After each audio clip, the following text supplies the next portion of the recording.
지금 우리는 마태복음 말씀을 계속해서 살펴보고 있습니다. 마태복음 말씀 우리 읽을 때 늘 제가 당부드리는 것이 있죠. 뭐냐면은 우리 부분만 보지 마시고 우리 전체를, 우리 특별히 맥락적으로 보시라는 말씀을 제가 누누이 지금 말씀을 드리고 있습니다. 왜냐하면 그렇게 해야지 하나님의 말씀이 저희에게 참된 하늘의 양식으로, 정말 복음으로, 그리고 생명의 양식으로 다가오기 때문에 그렇습니다. 그래서 우리 마태복음을 볼 때도 마태복음 전체 맥락을 봐야 되고, 또 마태복음 이 21장 오늘 말씀을 확실하게 우리가 깨닫기 위해서는요, 21장은 보는 게 아니라 마태복음을 봐야 되고, 그리고 마태복음을 둘러싸고 있는 마태, 마가, 누가, 요한, 이렇게 사복음서도 우리가 확인을 함께 해야 됩니다. 그래서 자꾸 이렇게 전체를 바라보면서 부분으로 들어가는 그러한 습관이라고 할까요? 또는 이런 훈련이라고 할까요? 이런 것이 우리 성경을 보는 우리들에게 있어서는 아주 필요합니다. 그렇지 않으면은 우리가 계속 이렇게 부분에만 매이게 되면은 부분은 절대 우리에게 생명을 갖다 주지 못하거든요. 그래서 제가 누누이 그렇게 말씀을 드리고 있습니다. 요즘 성경과 해석이라고 해가지고요, 이제 그 지도자 1단계 제가 준비를 하고 있는데, 그 성경과 해석 1단계 준비하면서, 지도자 1단계 준비하면서 참 개인적으로 참 은혜를 많이 받고 있습니다. 은혜를 많이 깨닫고 있습니다. 왜냐하면은 정말 하나님의 말씀이라는 것이 이게 진짜 어마어마한 말씀이구나. 그러면서 정말 이것을 이렇게 참 깨닫게 해주신 것에 대해서 정말 감사하지 않을 수가 없더라고요. 여러분, 우리 기쁨의 교회가 이렇게 옥탑방이 있고, 그리고 이렇게 모이는 인원도 뭐 그렇게 많지 않고 해가지고 되게 초라해 보이고, 그리고 또 뭐 어떻게 보면은 이렇게 이 상한 갈 때 또는 꺼져가는 등불처럼 이렇게 보일 때가 많이 있지만은, 여러분, 외견적으로 보이는 게 그렇고요. 우리 안에 있는 이 하나님의 말씀을 깨닫는 그 은혜, 그 깊이는 제가 교만하라고 말씀드린 거 전혀 아닙니다. 이렇게 교만한 거하고 자긍심 갖는 거하고 다르다고 했죠. 여러분, 충분히 자긍심을 가질만 하다라는 것을 말씀을 좀 드리고 싶어요. 무슨 자긍심이요? 여러분, 전 세계에 이렇게 말씀을 나누는 교회가 한 교회도 없다는 거. 정말 놀랍지 않습니까? 서울만 하더라도 엄청난데, 한국만 해도 엄청난데, 전 세계적으로 진짜 찾아보세요. 없어요.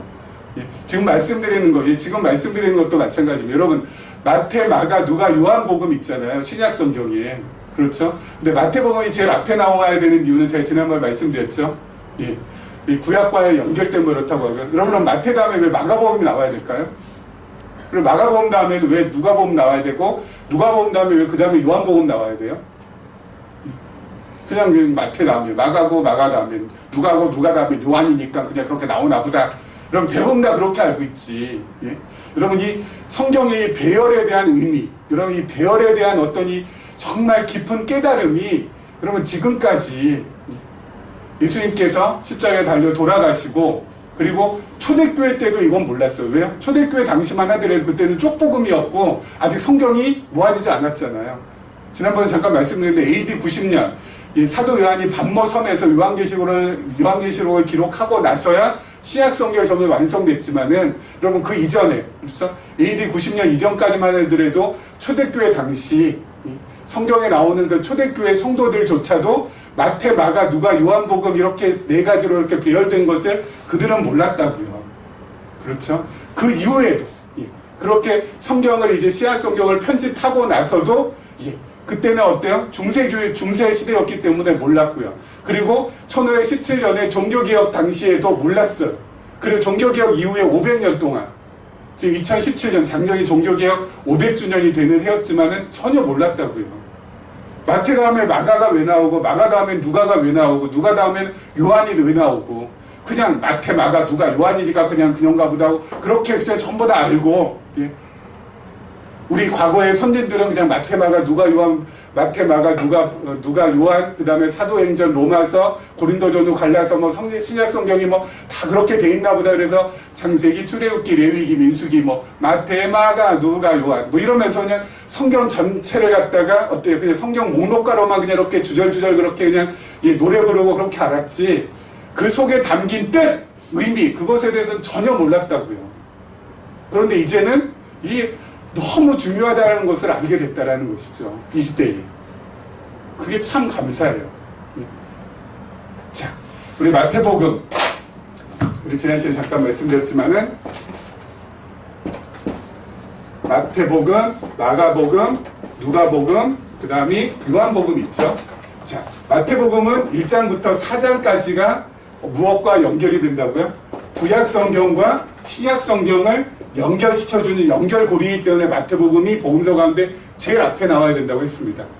마태복음 1장부터 4장까지가 구약과 신약을 연결시켜주는 연결고리 역할을 하기 때문에 마태복음 1장부터 4장까지가 뭐였죠?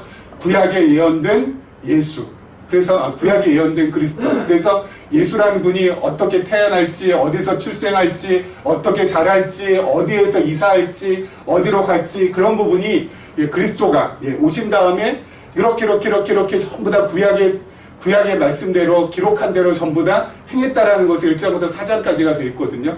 그리고 나서 그리스도의 직임, 마가복음은 그리스도의 신분을 중심으로, 누가복음은 그리스도의 사역, 그 다음에 요한복음은 그리스도의 본성을 중심으로 해서 이렇게 진행이 되고 있는데요.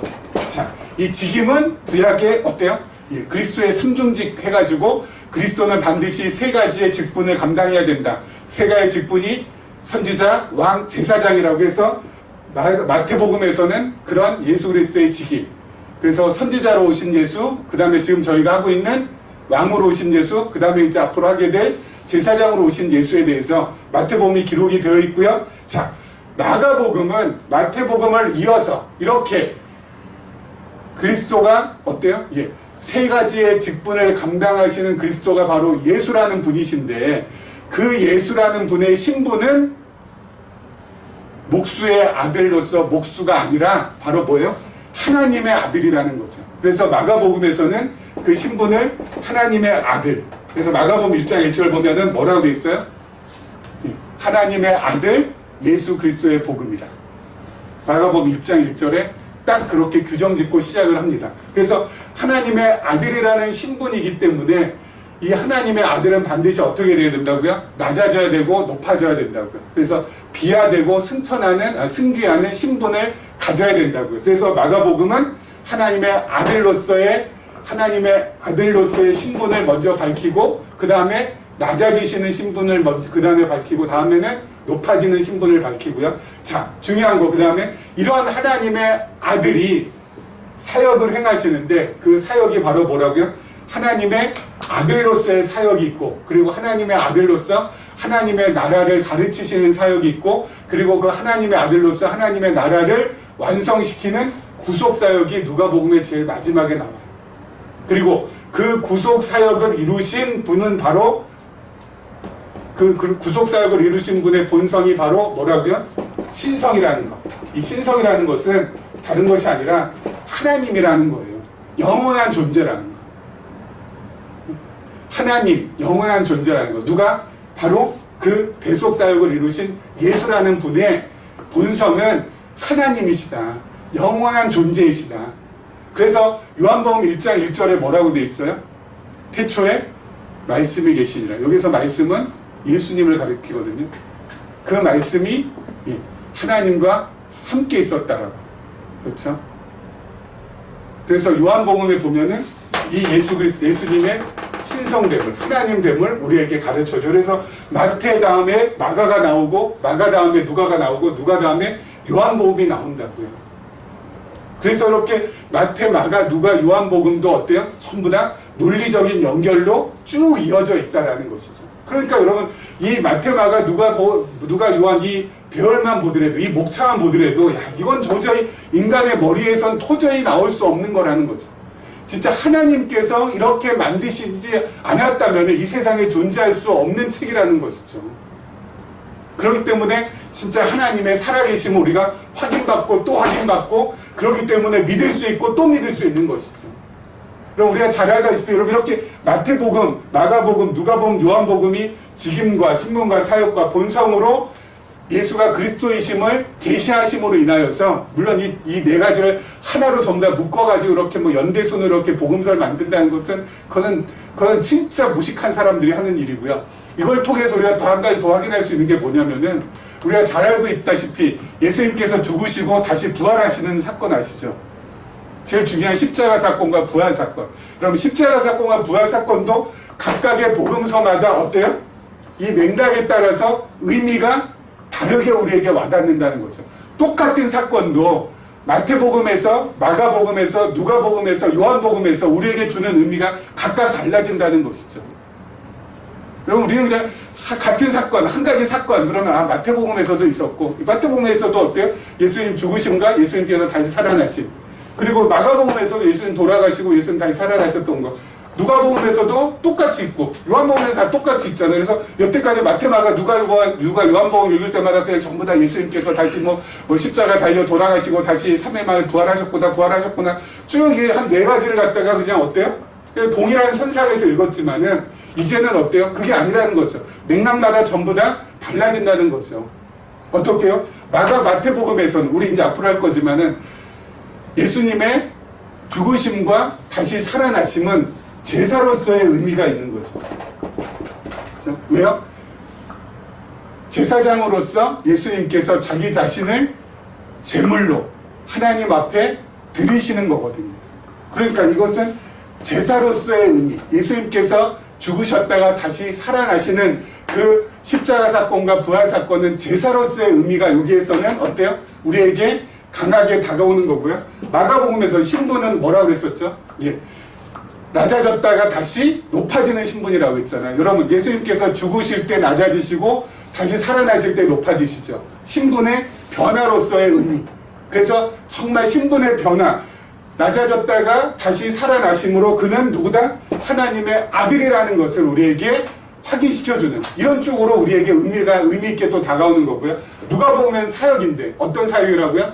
하나님의 아들로서 하나님의 나라를 완성하기 위한 구속적인 사역, 구속의 사역으로서의 누가복음에서는 예수님의 십자가와 부활을 우리에게 밝히 보여주는 거고요. 마지막 요한복음에서는 신성이라고 했잖아요.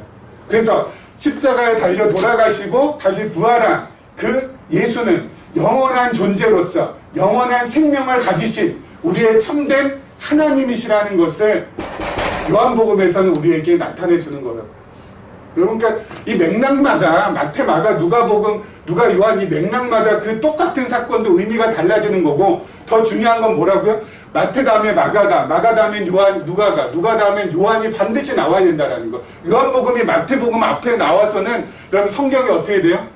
이 논리가 뒤죽박죽되기 때문에 성경의 논리가 뒤죽박죽되기 때문에 왜냐면 이 구약과 연결이 되고 뭐가 이렇게 안 되잖아요. 요한복음이 앞에 나와도 안 되고 누가가 앞에 나와도 안 되고 또는 마가가 뒤로 가도 안 되고요. 딱 두 번째 딱 있어야 되고요. 이런 모든 것들이 전부 다 총체적으로 이제 합이 딱 맞아 떨어지게 누가요? 성령 하나님께서 성경을 만들어 놓으셨다라는 것이죠. 이것을 우리가 후대에 이렇게 밝혀내면서 야, 진짜 하나님은 대단하시고 정말 하나님이 아니고서는 이건 있을 수 없는 일이라는 우리로 하여금 깨닫게 하여서 우리가 어때요? 하나님을 더 믿고 의지하고 신뢰할 수 있도록 만들어 놓는다고요. 그러니까 이게 이런 거 보면 이런 것이 한 가지 이렇게 밝혀지고 확인될 때마다 그냥 눈에서 그냥 눈물이 줄줄줄줄 날 수밖에 없는 거죠. 왜요? 죄 많은 인생에게 하나님께서 이러한 은혜를, 이러한 놀라운 사실을 깨닫게 하시고 그리고 알게 하셔서 우리로 하여금 또 이렇게 신앙을 키워가시는구나. 정말 하나님은 진짜 하나님이시구나. 하나님 감사합니다. 이게 터져 나올 수밖에 없는 거죠. 오늘도 이런 맥락 속에서 어때요? 지금 가운데서 왕으로 오신 예수 그리스도, 왕이신 예수님, 그 부분을 우리가 생각하면서 여러분, 예수님이 왕이시기 때문에 예수는 그리스도시고요. 그리고 예수가 그리스도라는 것은 바로 뭐라고요? 정말 하나님은 정말 살아계신 분이라는 것을 우리가 확인받을 수 있는 것이죠. 그러니까 오늘 이 본문 마태복음 21장의 이 본문을 통하여서 점점 어떻게 해요? 그 의미가 더 깊어지고 더 높아지고 더 밝아지고 그렇게 되는 것이죠. 그냥 예수는 왕이시다 이것만 깨달아도 대단한 건데 그 다음에 그렇기 때문에 예수는 진짜 메시아시고 예수는 정말 만유의 왕이시고 나의 구세주시고 그렇기 때문에 하나님은 정말 살아계시고 실존하시고 지금 나와 함께 하시고 졸지도 아니하시고 주무시지도 아니하시고 나를 눈동자와 같이 지켜주시는 분이 바로 하나님이시구나. 내가 눈이 밟지 못하고 귀가 밟지 못해서 보지 못하고 듣지 못했을 뿐이지 하나님은 정말 나를 갖다가 태어날 때부터 아니 태어나기 전 창세 전부터 나와 함께 하신 그 놀라우신 분이구나. 내가 무엇을 두려워하리요? 내가 무엇을 무서워하리요? 내가 무엇을 겁내하리요? 응? 세상에서 나로 하여금 괴롭게 하고 나의 마음을 아프게 하는 그 무엇인들 내가 진짜 그 모든 것들 전부 다 어때요? 예. 아무것도 아닌 것으로 취급하고 넘어갈 수 있지. 왜? 하나님 살아계신데 하나님 진짜 나의 하나님이시고 하나님 진짜 내 편이신데 내가 그것에 내가 그냥 힘들어서 몸부림치고 얼매여가지고 나의 삶을 갖다가 그냥 어렵게 하고 스트레스 받게 할 필요가 없다. 예? 정말 자유하게 하나님 알아서 하시고요. 예, 저 역시 하나님께서 알아서 하시는 대로 줄줄줄줄 쫓아가겠습니다. 그러면서 그냥 편하게 가시면 되는 거거든요. 예. 여러분 죄송한 말씀에 자식 걱정 많이 한다고 해서 자식이 잘 되는 거 아니죠. 남편 걱정 참 많이 한다고 또 뭐죠 너 아내 걱정 많이 한다고 해가지고 예, 남편이나 아내가 잘 되는 거 보셨어요? 만약에 그렇다면은 제가 막 도시락 싸들고 다니면서 걱정 많이 하시라고 하겠죠. 우리가 걱정 많이 한다고 해서 그 걱정하는 대상이 잘 되냐고요. 네? 근데 왜 그렇게 걱정 많아요? 할 필요 없어요. 지금 당장 내가 하나님 품에 내가 지금 하나님께서 이제 나하고 뭐죠 저하고 아내하고 이제 이렇게 뭐 차 몰고 가다가 갑자기 요즘은 저희가 아무리 방어 운전하고 저희가 아무리 뭐죠 안전 뭐죠 수칙 잘 지켜도 어디서 뭐가 이렇게 튀어나와가지고 죽는 경우 되게 많잖아요. 그렇죠? 차가 역주행해서 오지 않는가 하면은 어저께 잠깐 뭐죠 기사 보니까 요즘은 또 바닥에 무슨 판스프링인가 뭐 이런 게 뭐 이렇게 튀어 올라가지고 화물차 같은 데서 이렇게 떨어지는 그것이 이렇게 바닥에 있다가 누군가 어떤 차로 확 지나가면서 그걸 갖다가 튕겼는데 그것이 그만 창으로 이렇게 확 이렇게 와가지고 그냥 맞아가지고 사망하는 경우도 있다고 하더라고요. 고속도로에서. 그러니까 여러분 어떻게 될지 모르잖아요. 그렇죠? 예. 어떻게 될지 몰라요.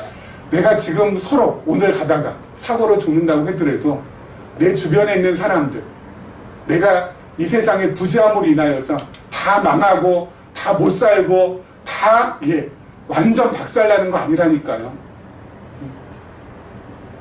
내가 있으면은 막 다 든든해지고 다 편안해지고 그게 아니라 다 하나님께서 하시는 거라고. 하나님께서. 그러니까 걱정을 조금씩 좀 줄여갔으면 좋겠고요. 염려도 조금씩 좀 줄여갔으면 좋겠고요. 제일 중요한 건 뭐요? 성경을 통해서 나타난 하나님을 깨닫고 그리고 발견하고 알아가고 그로 인하여서 어때요? 감격하고 감동하고 그리고 감사하면서 그렇게 오늘 하루 살아가시면 돼요. 그러다가 하나님께서 내 영혼 불러가시면은 허를 털고 그냥 가시면 되는 거고. 자, 오늘 한번 보겠습니다.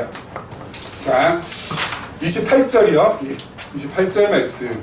그러나 너희 생각에는 어떠하냐? 어떤 사람에게 두 아들이 있는데 맏아들에게 가서 이르되 오늘 포도원에 가서 일하라 하니 대답하여 이르되 아버지 가겠나이다 하더니 가지 아니하고 둘째 아들에게 가서 또 그와 같이 말하니 대답하여 이르되 실소이다 하였다가 그 후에 뉘우치고 갔으니 그 둘 중에 누가 아버지의 뜻대로 하였느냐? 이르되 둘째 아들이니이다. 예수께서 그들에게 이르시되 내가 진실로 너희에게 이르노니 세리들과 청녀들이 너희보다 먼저 하나님의 나라에 들어가리라. 요한이 의의 도로 너희에게 왔거늘 너희는 그를 믿지 아니하였으되 세리와 창녀는 믿었으며 너희는 이것을 보고도 끝내 뉘우쳐 믿지 아니하였도다. 아멘. 지금 예수님께서 비유로 말씀하고 계십니다. 여러분 예수님이 비유로 말씀하신 이유가 뭔지 아세요? 예수님께서 비유로 말씀하신 이유는 예수님께서 말씀하시는 것을 사람들이 잘 이해하고 그래서 사람들을 잘 설득해서 잘 깨닫고 알 수 있도록 하기 위해서 예수님께서 비유로 말씀하시는 것이 아니라고요. 그래서 이렇게 교육학 책 보면은 예수님의 교육 방법 중에 아주 특징적인 것 해가지고 비유법 해가지고 나와 있는데, 그 비유법에서 나온 그 이유가 뭐냐면은 예수님께서 비유를 들어가지고 알기 쉽게 사람들에게 전달하는 그런 교육 방법을 사용하셨다고 하는데, 그건 성경을 몰라도 너무 모르는 교육학자들이 그냥 적어 놓은 것일 뿐이라는 것이죠. 여러분, 예수님께서 비유로 말씀하시는 것은 단 한 가지 이유예요. 왜요? 여러분, 구약 시편에 장차올 메시아는, 장차올 그리스도는 뭐라고 되어 있어요? 비유로 말씀하신다고 되어 있어요. 그래서 시편에 보면 비유로 말하고 예로부터 감추어진 것을 그렇게 해서 드러낸다라고, 누가요? 장차 오실 메시아 그리스도는. 그래서 예수님께서 비유로 말씀하시는 것은 바로 무엇 때문에 그래요? 본인이 그리스도 메시아라는 것을 알게 하기 위해서 비유로 말씀하시는 거예요. 막 사람들 잘 깨달아가지고 너희들 이렇게 이거 잘 몰랐지? 너희들 잘 알아들어야 돼. 그래서 너희들 좀 지혜로워지고 그리고 또 지식도 많아지고 그래서 정말 사람답게 살아야 돼. 이런 의미로 예수님께서 비유로 말씀하시는 것이 전혀 아니라고요. 무엇 때문에 비유로 말씀하신다고요? 바로 자신이 메시아라는 것. 구약 시편에 예언되어 있는 대로 이렇게 비유로 말하는 것을, 계속 비유로 말씀하시는 것을 사람들이 알게 하셔서 어때요? 야, 저분이 정말 구약의 시편에 예언한 그리스도 메시아가 맞구나, 이것을 확인시켜주기 위한 것이고요. 그래서 지금도 비유로 말씀하시는데, 여러분 여기서 맏아들 그리고 둘째 아들 나오잖아요. 맏아들은 누구예요? 그 당시 바리새인과 대제사장들이 이제 맏아들이 되겠고요. 둘째 아들은 오늘 말씀에 나오는 세리나 창녀들, 그야말로 그 당시에 이제 사람들한테 외면받고 사람들한테 딸놀림 당했던 사람들. 포도원은 하나님의 나라겠고요. 주인은 하나님이시겠죠. 자, 첫째 아들 어떻게 했어요? 너 포도원에 가서 일 좀 하라고 그랬더니 가겠나이다 하면서 갔어요? 못 갔어요? 못 갔어요. 그렇죠?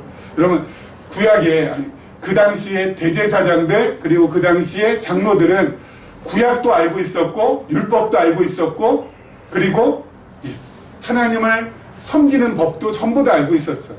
왜냐하면 다 성경 말씀을 전부 다 알고 있었으니까. 그래서 이 사람들은 의의 길로 가는 법도 스스로 나름대로 생각하고 깨우쳐서 알고 있었어요. 이 사람들이 의의 길로 가는 방법이 뭐였죠? 율법을 지키는 것으로 이 사람들은 착각했어요. 그래서 율법을 열심히 지킬수록 자기들은 의로워지고 의의 길로 간다라고 생각을 했어요. 그래서 하나님한테는 처음엔 순종했죠. 아버지한테 처음엔 순종했지만 그 다음에는 어떻게 돼요? 순종했지만은 열심히 율법을 지키면 지킬수록 누구하고 점점 멀어지는 거예요? 여러분, 율법을 지키면 지킬수록 누구하고 멀어져요? 하나님하고 완전히 멀어져요. 여러분, 율법 지킬수록 하나님하고 무관한 자가 돼요. 율법을 지킬수록 왜 하나님과 무관해지고 하나님과 멀어질까요? 율법을 지키면 지킬수록 자기가 의롭게 된다라고 여기고 있잖아요. 여러분, 율법을 지키면 지킬수록 자기가 의롭게 됐다라는 그것이 자기 자신을 교만하게 만들고, 자기 자신을 교만하게 만든 그 사람은 반드시 남을 정죄할 수밖에 없고, 남을 정죄하는 그 사람은 자꾸 자기 자신이 어때요? 심판자 노릇을 하게 되는 것으로 여기게 돼요.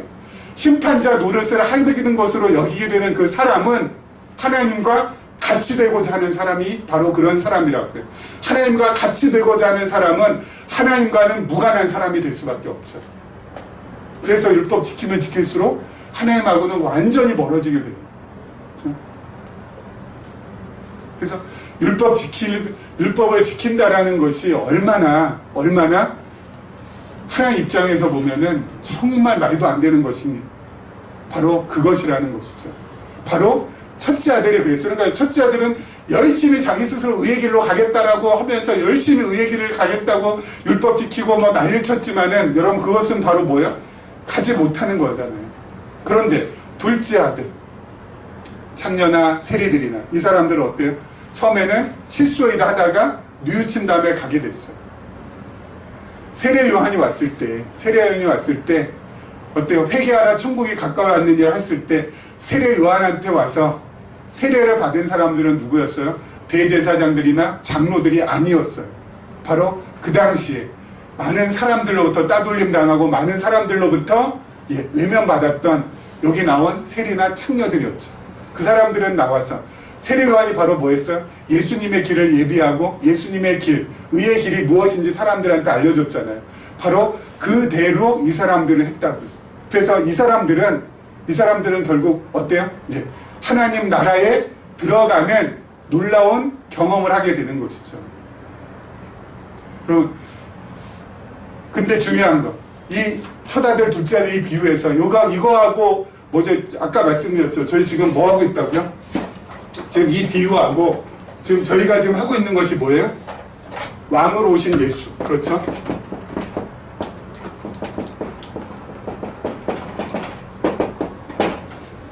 지금 오늘 본문은 왕으로 오신 예수를 갖다가 증거하는 본문인데, 이 비유가 왕으로 오신 예수하고 무슨 관계가 있을까요?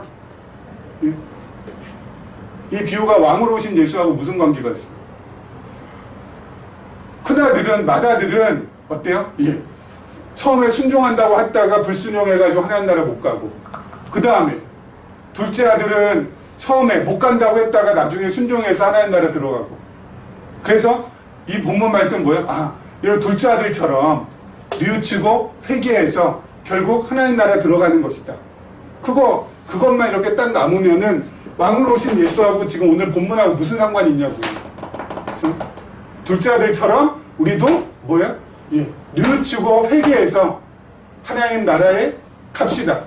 그거하고 왕으로 오신 예수하고 이게 무슨 관계가 있냐고요. 여러분, 성경을 그러니까 또 늘 말씀드린 거 표면만 보시면 안 돼요. 여러분, 표면적으로 보면은 큰아들은 불순종해서 하나님 나라 못 가고, 둘째 아들은 순종해서 하나님 나라 갔다. 이것만 나오잖아요. 그런데 더 중요한 거, 그건 표면적인 이유고, 근원적이고 근본적인 이유는 뭐예요? 맏아들은 왜 순종하지 못한 거예요? 그리고 둘째 아들은 왜 순종하게 된 거예요? 그게 중요하다고. 맏아들은 교만해서 순종하지 않은 거고, 둘째 아들은 겸손해서 순종한 거고. 그래서 우리가 어때요? 교만하지 말자, 겸손하지 말자. 이 정도 이 비유를 통해서 얻기 위해서 이거 하는 예수님께서 말씀하셨을까요? 아니죠. 순종하고 안 하고가 큰아들, 둘째 아들 마음에 달려있는 것이 아니라, 순종하고 순종하지 않는 것이 사람의 행위에 의해서 이렇게 표면적으로 드러나는 것 같이 보여도 더 근원적이고 근본적으로는 뭐예요? 큰아들은 순종하고 싶어도 못하게끔 하나님께서 만들어 놓으셨다고요.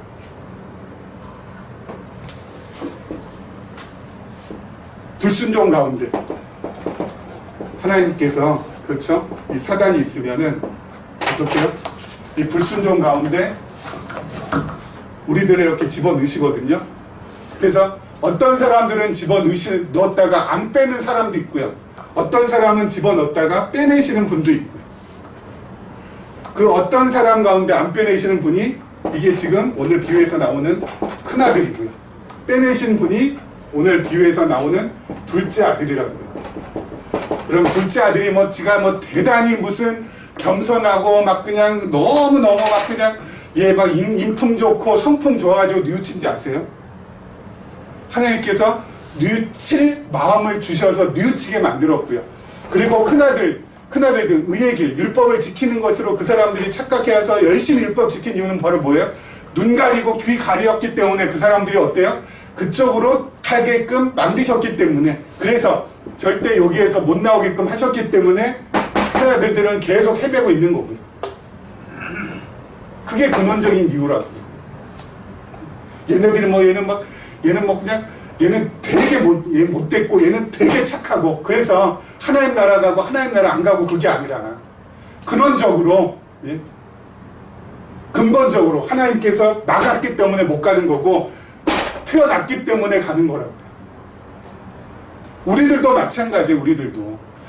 우리가 무슨 순종 잘하고 막 착하고 막 성품이 기가 막히게 막 그냥 천사 같고 이래서 막 하나님 나라 가나요? 아니요. 똑같아요. 우리도 전부 다 이 안에 묶여있던 사람이에요. 그런데 하나님께서 어때요? 끄집어 주셨으니까. 왜 끄집어 주셨어요? 전적인 주권으로, 그의 왕권으로 꺼내 주셨으니까 우리도 어때요? 그나마 좀 눈이 조금 밝아진 거고, 그나마 귀가 조금 트여져서 하나님의 말씀을 깨닫고 알고 가는 것이지, 우리가 뭔가 천성적으로 뭐 그냥 인품이 뛰어나고 뭐 대단한 무슨 뭐죠, 이 가문에서 태어나서 막 그냥 그렇게 지금 되는 게 아니라니까요. 그래서 왕으로 오신 예수께서 어때요?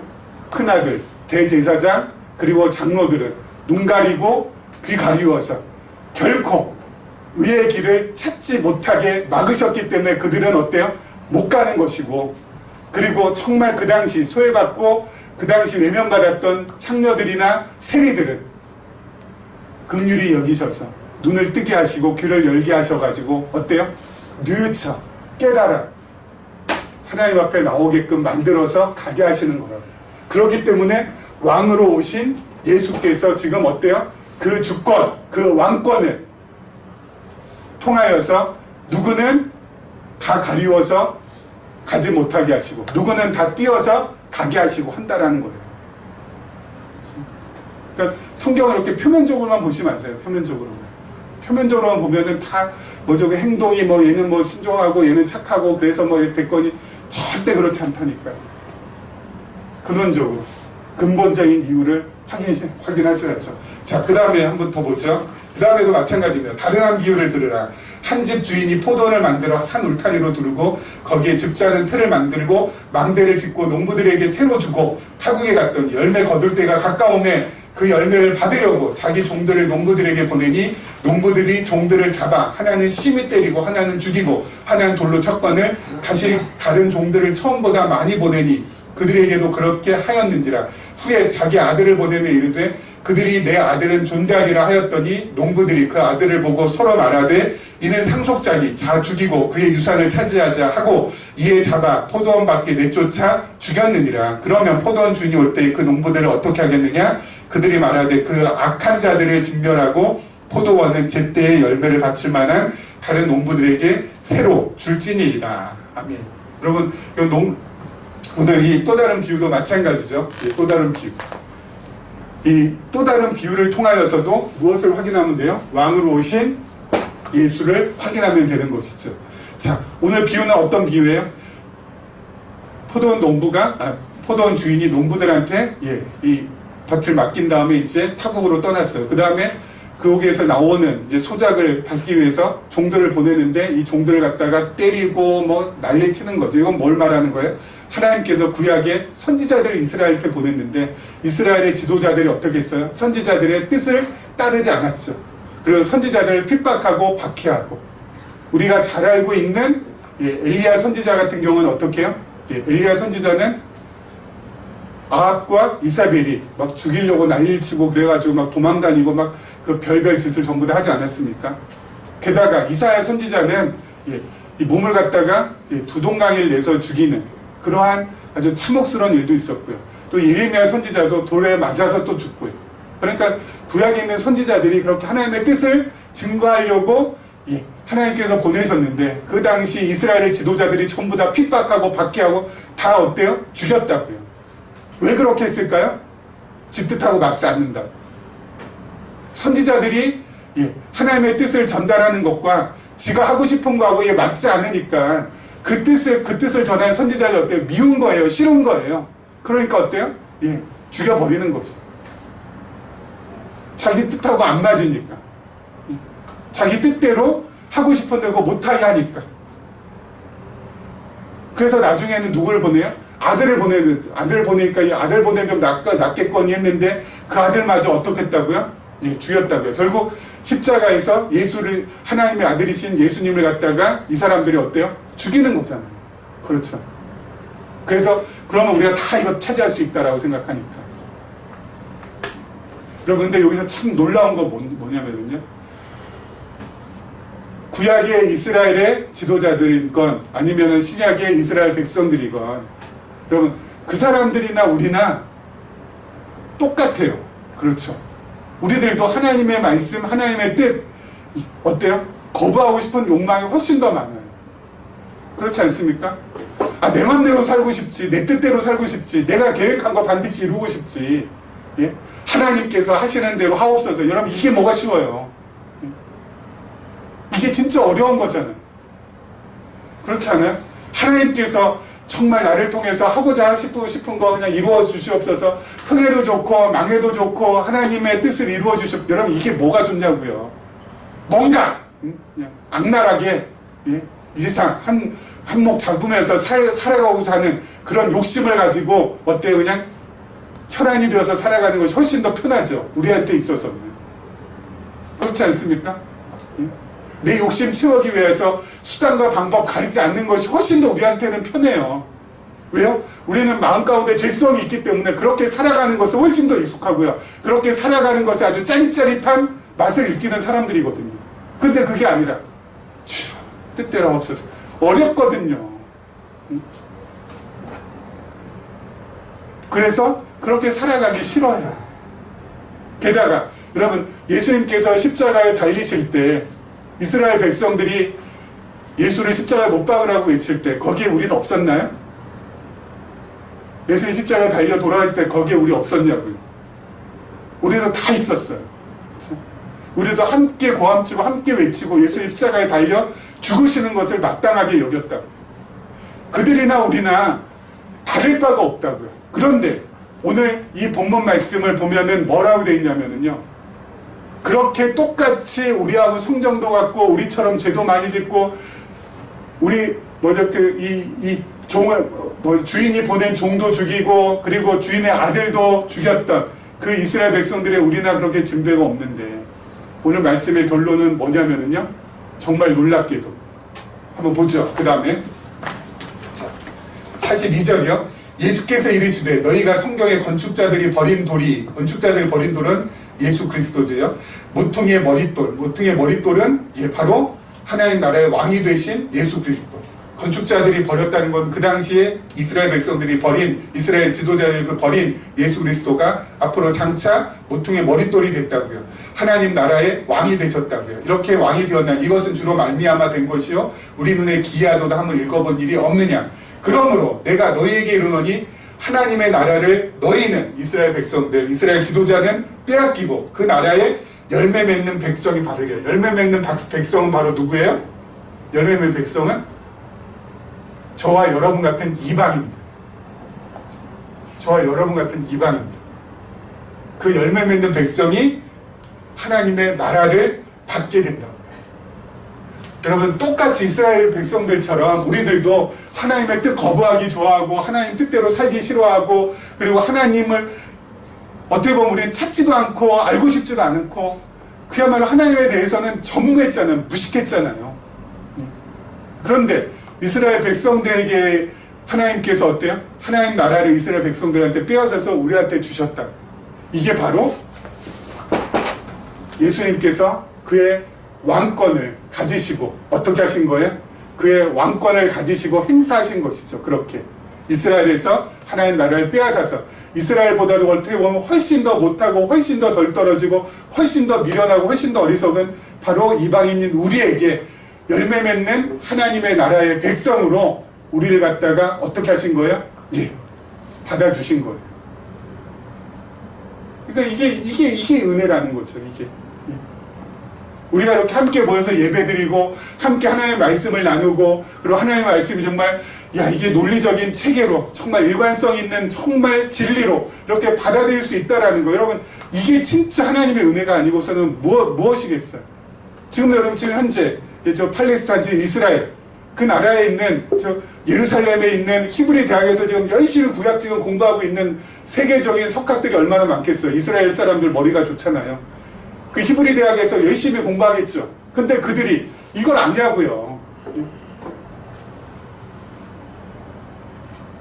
그들은 이거 전혀 모르잖아요. 신약 성경이 왜 이렇게 돼 있고 마태, 마가, 누가 요한복음 이런 식으로 배열돼 있고 그래서 성경 전체가 구약과 신약이 어떤 통일성을 가지고 있으며 이것이 그래서 참 진리로서 하나의 말씀이라는 거. 여기까지 이 사람들은 어때요? 절대 알 수가 없죠. 그 사람은 아마 지금 연락의 구약만 지금 공부하고 있을 테니까. 근데 우리는 어때요?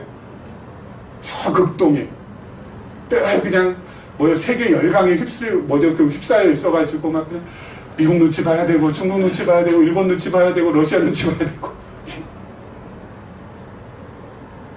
그냥 약소 민족으로서 그냥 어디 강대국에 붙지 않으면은 막 생존의 위협이 있는, 그래서 남쪽은 미국에 붙고 북쪽은 중국에 붙고, 이런 진짜 어때요? 정말 파리파리한 이런 민족 가운데 하나님께서 이런 복음을 깨닫게 하여 주셔서, 이야, 하나님은 진짜 살아계신 여호와입니다.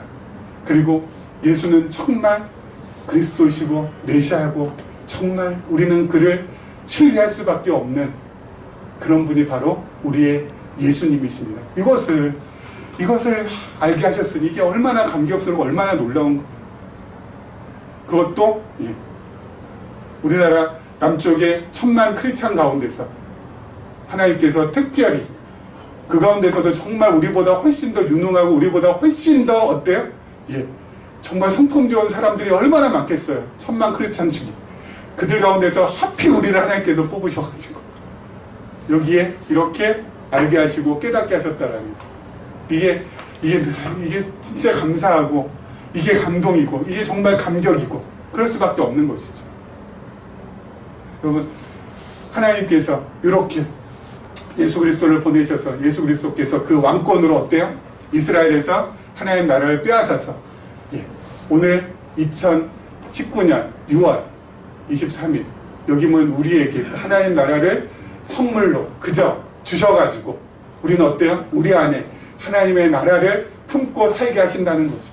여러분, 하나님 나라가 바로 어떤 거예요? 로마서에 보면은 의와 평강과 희락이라. 우리 안에 의가 있고요. 우리 안에 또 뭐가 있어요? 평강이 있고요. 우리 안에 또 뭐가 있어요? 희락이 있잖아요. 그렇기 때문에 우리가 하나님 나라를 소유한 하나님 나라의 백성으로서 당당하게 살아가는 거죠.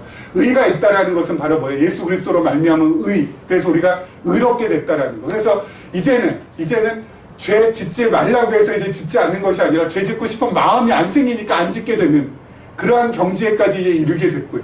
그리고 우리 안에 또 평강이 있잖아요. 그리스도로 인한 하나님으로 인한 평강이 있기 때문에 우리 불평이나 불만이나 또는 짜증 이런 것하고 이제 점점 멀어지게 되고 있고요. 그리고 우리 안에 희락, 기쁨이 있잖아요. 그래서 늘 슬퍼하고 늘 분노하고 그런 것이 아니라 늘 어때요? 기쁨으로 살아갈 수밖에 없도록 하나님께서 이끌어 가시니까 우리 안에 의도 있고 희락도 있고 평강도 있으니까 바로 무엇이 이루어진 거예요? 하나님 나라가 이루어졌고, 우리 안에 이루어진 그 하나님 나라를, 내 안에 이루어진 그 하나님 나라를 내가 깨닫게 될 때마다 나에게 이런 나라를 허락하신 그 하나님께, 또 그가 보내신 예수 그리스도께 감사할 수밖에 없게 되는 것이죠.